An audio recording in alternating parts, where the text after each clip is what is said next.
সুপ্রিয় দর্শক মণ্ডলী, আপনারা যে যে আমার কথা শুনছেন সবাইকে আন্তরিক অভিনন্দন এবং বিজয় 2024-এর শুভেচ্ছা জানাচ্ছি।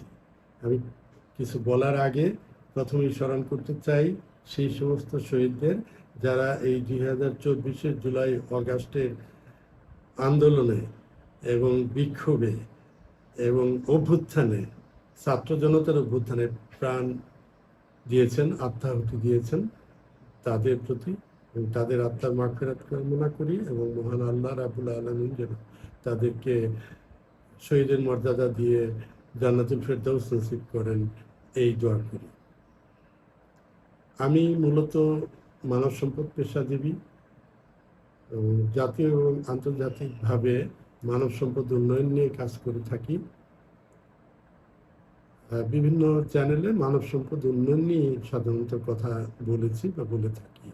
তবে আজকে আমাদের এই যে বৈষম্য বিরোধী আন্দোলন, এ নিয়ে একটি গুরুত্বপূর্ণ কয়েকটি কথা বলবো, আপনারা অনুগ্রহ করে শুনবেন। বিশেষ করে আমাদের ভবিষ্যৎ প্রজন্ম, জেনারেশন জেডের যে শিক্ষার্থী ভাইয়েরা, সমন্বয়করা আছেন এবং তত্ত্বাবধায়ক সরকারের সম্মানিত প্রধান উপদেষ্টা এবং উপদেষ্টাবৃন্দ আছেন, তাদের কাছে যদি এই কথাটা পৌঁছে, আমার মনে হয় জাতীয়ভাবে অনেক কাজে আসবে।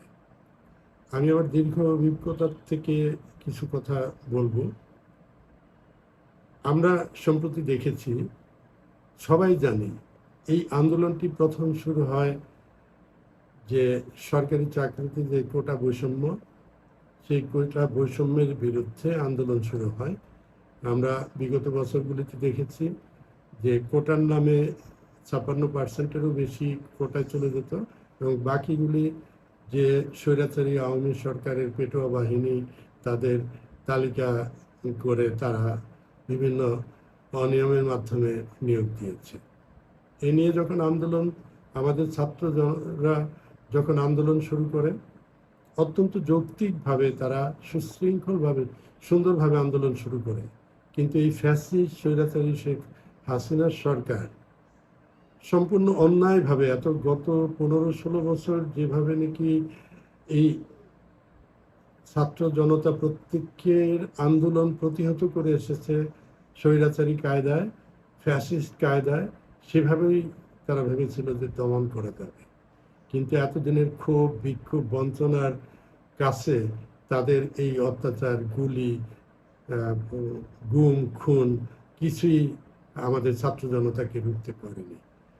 তারপর এই আন্দোলন ছাত্র আন্দোলন থেকে ছাত্র জনতার আন্দোলনের রূপ নেয় এবং সুযোগ কোটার থেকে বৈষম্য বিরোধী আন্দোলনে রূপ নেয় এবং সর্বশেষ চূড়ান্তভাবে এক দফা যে স্বৈরাচারী শেখ হাসিনার পদত্যাগ আন্দোলনে রূপ নেয়। আমি সেই সমস্ত আন্দোলনের যে দিকগুলোতে যাব না, শুধু এই আন্দোলনের মূল একটা থিম, মূল একটা দাবি ছিল বৈষম্য বিরোধী। এই বৈষম্য বিরোধী নিয়ে বর্তমানে অনেক টিভি চ্যানেল, অনেক বক্তব্য বিভিন্ন জন বিভিন্নভাবে দিয়ে আসছেন। আমরা রাস্তায়, বিভিন্ন প্রতিষ্ঠানে দেখি ঘেরাও হচ্ছে, বিভিন্ন রাস্তা বন্ধ হচ্ছে। এতে জনদুর্ভোগ বাড়ছে, সন্দেহ নেই। কিন্তু পাশাপাশি আমাদেরকে এই কথা ভুললে চলবে না, গত বছরগুলোতে, এতগুলি বছর যেভাবে বঞ্চনার শিকার হয়েছে সাধারণ মানুষ, তাদের বহিঃপ্রকাশে কিন্তু ছাত্রদের আন্দোলনের সাথে জনতা, বিভিন্ন রাজনৈতিক দল, সর্বস্তরের মানুষ, শুধু মুষ্টিমেয় আওয়ামী পেটোয়া বাহিনী সুবিধাভোগী ছাড়া প্রত্যেক অংশগ্রহণ করেছে। আমাদের দেশপ্রেমিক সেনাবাহিনী সেখানে যোগ দিয়েছে। প্রত্যেকের আন্দোলনের ফসল এই বৈষম্য বিরোধী। এই বৈষম্য বিরোধী, বৈষম্যের শিকার যারা হয়েছে, তাদের এই বৈষম্যের কথাগুলি অবশ্যই আউটবাস্ট হবে, অবশ্যই চলে আসবে বিভিন্নভাবে। তাদেরকে যদি আমরা তাদের বৈষম্যের কথাগুলি না শুনি, আমরা কিন্তু আমাদের বাঙালি আবেগপ্রবণ অনেক আবেগ কিন্তু আমাদের পরে আবার চলে যায়। যে বৈষম্যগুলি আছে আস্তে আস্তে দেখা যাবে যারা বৈষম্য শিকার হয়েছে তারা সেই তিমিরই থাকবে, আর যারা বৈষম্য করেছে তারা বিভিন্ন কলে কৌশলে সেগুলাকে টিকিয়ে রেখে তারা আবার সেই কায়দায় বৈষম্যগুলি চালাবে। পাশাপাশি এটাও কাম্য না যে প্রতিদিন বিভিন্ন প্রতিষ্ঠান, বিভিন্ন সরকারি অফিস ঘেরাও হবে, রাস্তাঘাট বন্ধ করে সরকার বিব্রতকর অবস্থায় পড়ে এরকম পরিবেশ সৃষ্টি হবে, সেটাও আমরা চাই না। কিন্তু এটাকে অ্যাড্রেস করতে হবে। বর্তমান যে সরকার এসছে তারা মূলত বৈষম্য বিরোধী আন্দোলনের ফসল, কাজে বৈষম্যটাকে সম্পূর্ণভাবে এড়িয়ে গেলে চলবে না। অনেককে বলতে শুনি যে আজকে যারা বৈষম্য বিরোধী আন্দোলন করছেন তারা এই 16 বছর ছিলেন কোথায়? এই 16 বছর তো কেউ কথা বলতে পারেনি। তারা আয়নাঘর করেছে, তারা ডিবি হারুনের ভাতের হোটেল করেছে, তারা বিভিন্নভাবে প্রতিটি অফিস আদালত, প্রতিটি সেক্টরে, প্রত্যেকটা সরকারি বেসরকারি প্রতিষ্ঠানে বৈষম্য করেছে। এস আলম গ্রুপ হাজার হাজার কোটি টাকা পাচার করে রাতারাতি ইসলামী ব্যাংক সহ কয়েকটি ব্যাংকের কর্মচারীদেরকে বের করে দিয়ে তাদের লোক নিয়োগ দিয়েছে। এই সমস্ত বৈষম্যের কথাগুলি কি মানুষ, বৈষম্যের আন্দোলনে আমরা একটা নতুন সরকার পেয়েছি আর সবাই চুপ করে যাবে, এটাও আশা করাটা ঠিক হবে না।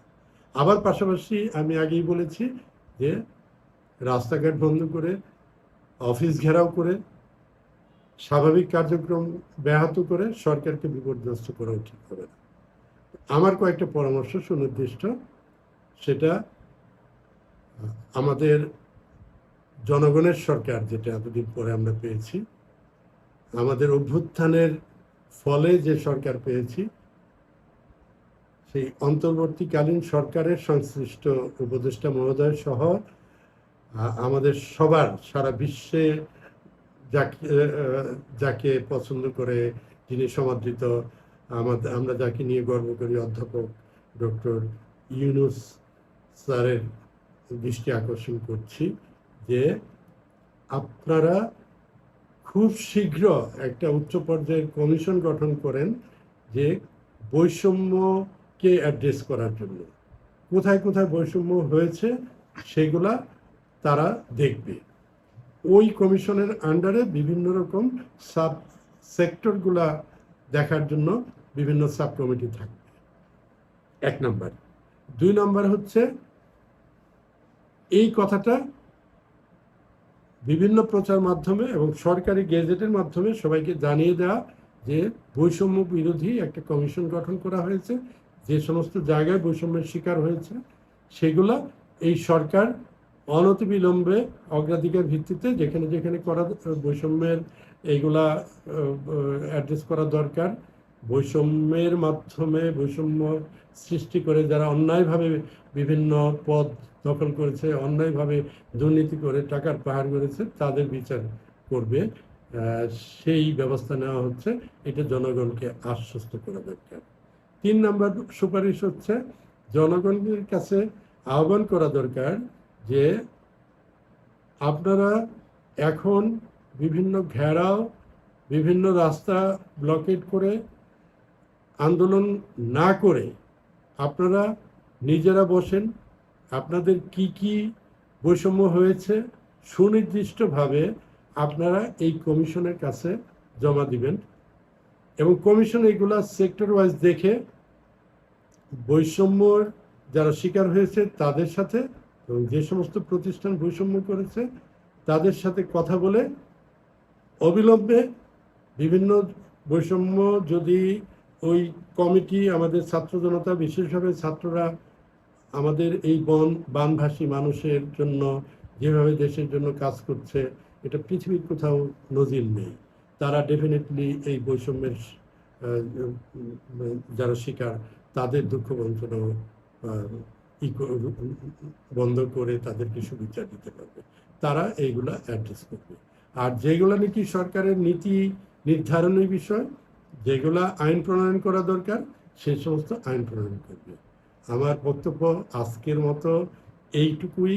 সরকারের কাছে আমি আবার পুনরায় বলবো, অনতিবিলম্বে একটা কমিশন গঠন করেন, জনগণকে বিষয়টা অবহিত করেন, জনগণ তাদের বৈষম্যের বিষয়গুলা কোথায় জমা দেবে, বিভাগীয়ভাবে বা জেলা পর্যায়ে বা কেন্দ্রীয়ভাবে, সেটা আপনারা বিচার বিশ্লেষণ করে একটা পথ বের করেন, যাতে নাকি জনগণ বৈষম্যেরও কথাগুলি বলার সুযোগ পায়, আবার তাদেরকে ঘেরাও বা রাস্তা ব্লকেট করে আন্দোলন না করতে পারে। আমি বিশ্বাস করি এই ব্যবস্থা যদি গ্রহণ করা হয়, তাহলে এই যে হাজারো মানুষ আত্মাহুতি দিয়েছে, আমাদের অনেক ছাত্র জনতা ভাইরা আজকে বিভিন্ন হাসপাতালে, বিভিন্ন জায়গায় হসপিটালের বেডে কাতরাচ্ছে, চিকিৎসা সুচিকিৎসা অভাব বা বিভিন্নভাবে অনেক পঙ্গুত্বের বরণ করছে, তাদের এই আত্মাহুতি, তাদের এই ত্যাগ কাজে আসবে এবং আবার আমাদের সেই বাংলা, স্বপ্নের বাংলাদেশ এবং আমাদের ফিউচার জেনারেশন যেটা করেছে, আমরা যেটা করতে পারিনি, সেটা করতে সক্ষম হবে। আজকের মতো সবাইকে ধন্যবাদ, এবং চ্যানেলটা দেখে যদি ভালো লাগে আপনারা কমেন্ট করবেন, এবং সামনে আমরা আরও অনেকগুলো সুস্পষ্টভাবে বৈষম্য বিরোধী কোথায় কোথায় হচ্ছে, আমরা এই সমস্ত বিষয়গুলো নিয়ে আসবো।